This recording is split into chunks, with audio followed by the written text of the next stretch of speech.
Sebuah ide beragama di masa depan.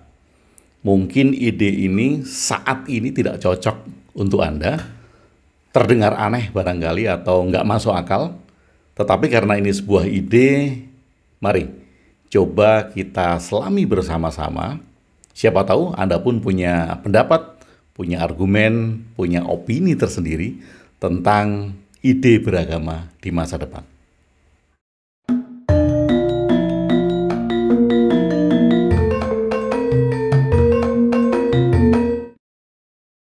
Sahabat Bahtera, saya pernah mengungkapkan sebuah pertanyaan, apakah agama masih diperlukan di masa depan? Tentu saja jawabannya ada dua versi. Ada yang bilang masih diperlukan, ada yang bilang sudah tidak diperlukan. Masing-masing punya argumennya sendiri-sendiri tentu saja. Karena pertanyaan itu dan jawaban-jawaban dari sahabat-sahabat saya kemudian mempunyai sebuah ide beragama di masa depan. Kita mulai dari sini. Saat ini, agama merupakan sebuah lembaga yang tidak bisa melampaui sekat-sekat lembaganya.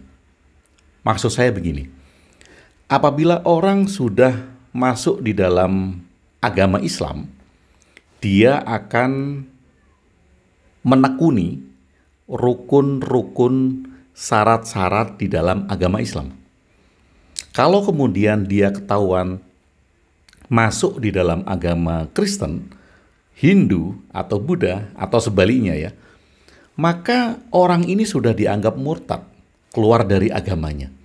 Karena dia belajar agama Kristen, beribadah agama Kristen, kemudian menyembah Tuhan dengan nama agama Kristen dan agama-agama yang lain. Maka orang ini dianggap murtad. Ini yang saya sebut bahwa sekarang agama itu disekat-sekat oleh lembaga. Karena sekat-sekat itu pula lah maka setiap agama saat ini mencari umat sebanyak-banyaknya. Atau kemudian ada proses inisiasi ketika seseorang harus masuk di dalam satu agama tertentu. Harus masuk di dalam prosesi inisiasi tadi ya, atau baiat, yang menyatakan bahwa orang ini sudah memeluk agama ini. Bahwa orang ini sudah berada di dalam kelompok agama ini. Nah, inisiasi baiat ini bagi saya itu merupakan sekat, sehingga orang tidak leluasa untuk menyelami agama lain yang dilihat oleh lembaga-lembaga ini. Tentu lembaga-lembaga ini tidak akan mengizinkan umatnya untuk masuk di dalam agama lain. Kalau satu lembaga melihat umatnya memeluk agama lain, atau bukan memeluk ya, dia belajar tetapi kemudian dia beribadah dengan tata cara agama lain, maka kemudian sekali lagi itu dikatakan murtad. Mengapa dikatakan murtad? Karena setiap lembaga mengakui orang-orang yang berada di dalam kelompoknya, lembaganya ini, sebagai umat, sebagai kelompok yang dihitung jumlahnya. Nah, karena hal ini, maka setiap lembaga agama itu akan berlomba-lomba memperbanyak umat. Sehingga di titik ini sangat mungkin sekali saat ini agama itu bisa dipolitisasi. Agama bisa dijadikan sebagai alat kekuasaan karena sekat-sekat ini. Nah, ini saya ilustrasikan. Lembaga-lembaga agama yang saat ini saya sebut sebagai lembaga, kemudian ada sekatnya. Nah, kemudian bagaimana kalau sekat itu kita hilangkan? Nah, sahabat Bahtera, menghilangkan sekat-sekat lembaga agama ini bukan menghilangkan agama. Jadi di masa depan, bagi saya, bukan agama yang hilang, tetapi sekat-sekat lembaga agama ini yang hilang. Loh, bagaimana kalau sekat-sekat lembaga agama yang hilang? Kalau sekat-sekat lembaga agama hilang, maka ini sudah tidak menjadi lembaga. Mengapa tidak menjadi lembaga?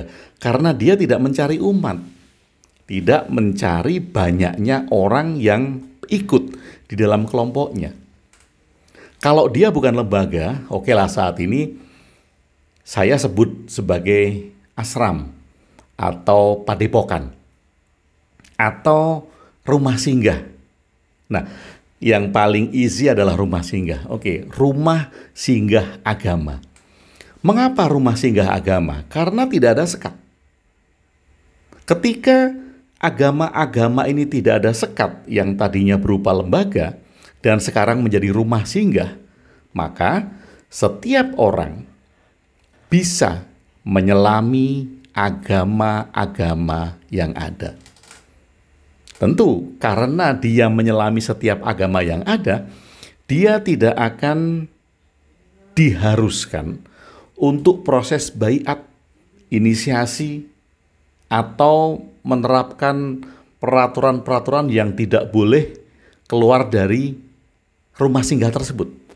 Ya, namanya rumah singgah. Jadi dia bisa singgah di agama A, kemudian mungkin 2 minggu lagi dia singgah di agama B, dan seterusnya. Nah, saya ilustrasikan sebagai berikut. Seseorang di masa depan, ketika agama itu menjadi rumah singgah, maka agama bukanlah menjadi identitas publik. Nah, ketika agama tidak menjadi identitas publik, ini sangat menarik. Sekali lagi karena dia tidak akan bisa dijadikan alat politik, tidak bisa dijadikan alat kekuasaan. Karena ini merupakan hak privasi yang sangat pribadi bagi manusia untuk memenuhi batinnya dalam perjalanan mengembangkan diri. Nah, kalau ini terjadi, sekali lagi, maka agama menjadi ruang privat, di mana seseorang itu diberikan hak untuk menyelami setiap agama di dalam rumah singgah agama-agama.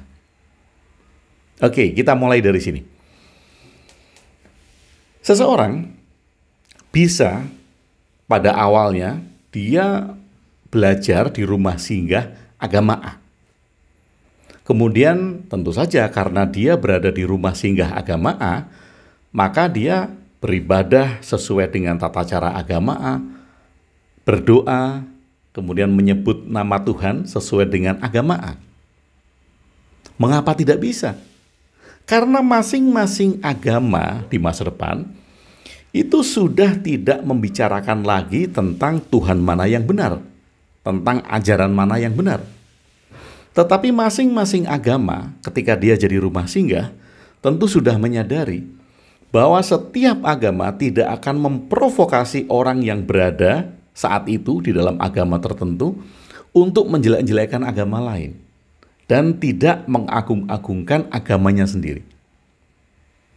Di dalam setiap rumah singgah bisa saja terjadi studi perbandingan agama. Tetapi studi perbandingan agama ini bukan untuk mencari kesalahan, bukan untuk mencari sisi-sisi negatif agama lain yang sedang dipelajari. Misalnya demikian. Ketika saya berada di rumah singgah Islam, saya akan memandang Kristen, Hindu, Buddha, Konghucu, dan lain-lain dengan kacamata Islam. Dan sejarah yang saya pelajari dari sisi agama untuk memandang agama-agama yang lain ini tentu dari sudut pandang kacamata Islam. Kemudian ketika saya berada di rumah singgah Kristen, saya akan memandang Islam, Hindu, Buddha, dan yang lain-lain dengan kacamata Kristen. Sejarah agama yang saya pelajari tentu dari sudut pandang Kristen. Nah, ini menarik. Kalau pengajar-pengajar di rumah singgah ini sadar dan dia tidak memprovokasi orang yang sedang berada di rumah singgah untuk menjelek-jelekkan, untuk mencari kesalahan dari agama-agama yang lain, ini menjadi sangat luar biasa sekali. Karena setiap orang akan mempunyai pandangan yang luas akan mempunyai kebijaksanaan. Dan setiap orang itu bertanggung jawab untuk mencari cara-cara mengembangkan proses batinnya yang nyaman.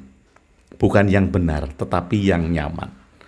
Nah, ini bagi saya sangat penting sekali kalau di masa depan kita sudah tidak memandang mana yang paling benar, mana yang paling diterima oleh Tuhan, mana yang paling diakui oleh Tuhan untuk masuk surga. Kalau di masa depan itu sudah tidak ada, artinya agama menjadi ruang privat, di mana saya menentukan titik-titik kenyamanan saya dalam hal, tanda kutip, beribadah. Nah, kalau seseorang memulai dari agama A, kemudian bisa saja ya 1 minggu, 2 minggu, atau 1 bulan, terserah sesuai dengan kenyamanan dirinya. Kemudian dia pindah lagi untuk menyelami di rumah singgah agama B. Dan ini pun waktunya terserah dia, senyaman dia. Kalau ada yang dirasa tidak nyaman, dia akan pindah lagi menyelami di rumah singgah selanjutnya. Kemudian dia bisa menyelami di rumah singgah selanjutnya. Demikian seterusnya. Lalu di satu titik tertentu, seseorang ini bisa memutuskan untuk berada di dalam satu rumah singgah dalam waktu yang lama. Mungkin 5 tahun, 10 tahun, 20 tahun karena dia nyaman. Bukan karena benar, tapi karena nyaman. Mengembangkan diri dalam proses batin ini bukan masalah benar dan salah, tetapi masalah nyaman dan tidak nyaman. Dalam hal apapun juga ya. Nah, dia bisa memutuskan dalam waktu yang lama, 20 tahun, 30 tahun, terserah dia. Tetapi sekali lagi, setiap rumah singgah tidak mengklaim bahwa dia adalah umatku, bahwa dia adalah anggota tetap dari agama ini. Karena ini rumah singgah. Sehingga masing-masing rumah singgah tidak berlomba-lomba untuk memperbanyak umat.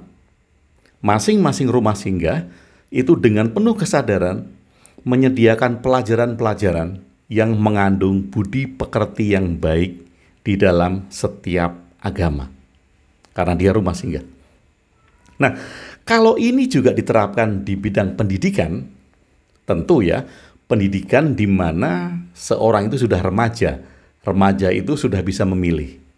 Kalau masih anak-anak, masih tingkat playgroup, masih tingkat TK, SD, atau mungkin SMP, mungkin saja dia harus dituntun oleh orang tuanya untuk ikut rumah singgah orang tuanya. Langkah pertama. Karena apa? Karena belum bisa memilih. Tetapi orang tuanya memberikan kesadaran bahwa suatu saat, bila dia sudah memilih, bila dia sudah bisa melihat keyakinan-keyakinan agama yang lain, orang tuanya pun mempersilahkan untuk belajar di rumah singgah yang sudah ada. Nah, kalau sudah remaja, mungkin mulai SMA, di pelajaran sekolah itu ada semua pelajaran agama. Tidak seperti sekarang kan, kalau sekarang agama Islam, yang bukan Islam diharapkan untuk keluar dari kelas. Atau kemudian kalau dia yang beragama Kristen, dia mengikuti pelajaran Kristen, Buddha, Hindu, dan segala macam. Tetapi nanti bisa saja semua pelajaran agama itu ada dalam waktu yang bersamaan. Dan setiap siswa bisa memilih hari itu mau belajar agama apa. Mungkin saja hari Senin sekarang ada yang belajar agama Islam. Senin depan dia belajar agama Kristen. Senin depan dia belajar agama Hindu. Demikian seterusnya.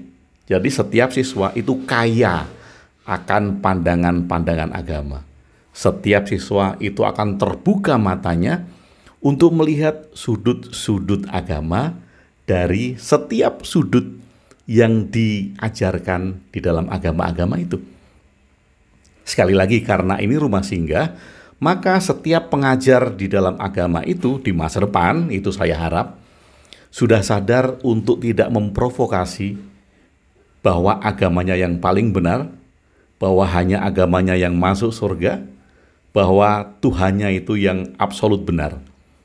Tidak ada provokasi, dan mereka hanya memberikan sebuah cara pandang untuk memandang keyakinan dari sudut-sudut yang berbeda.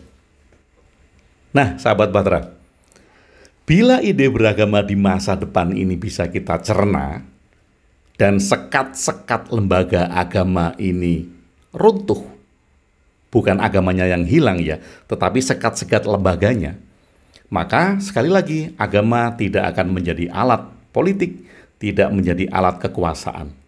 Agama menjadi ruang privat di mana kita bisa singgah untuk memilih saat ini kita nyaman berada di rumah singgah agama apa. Besok kita nyaman berada di rumah singgah agama apa.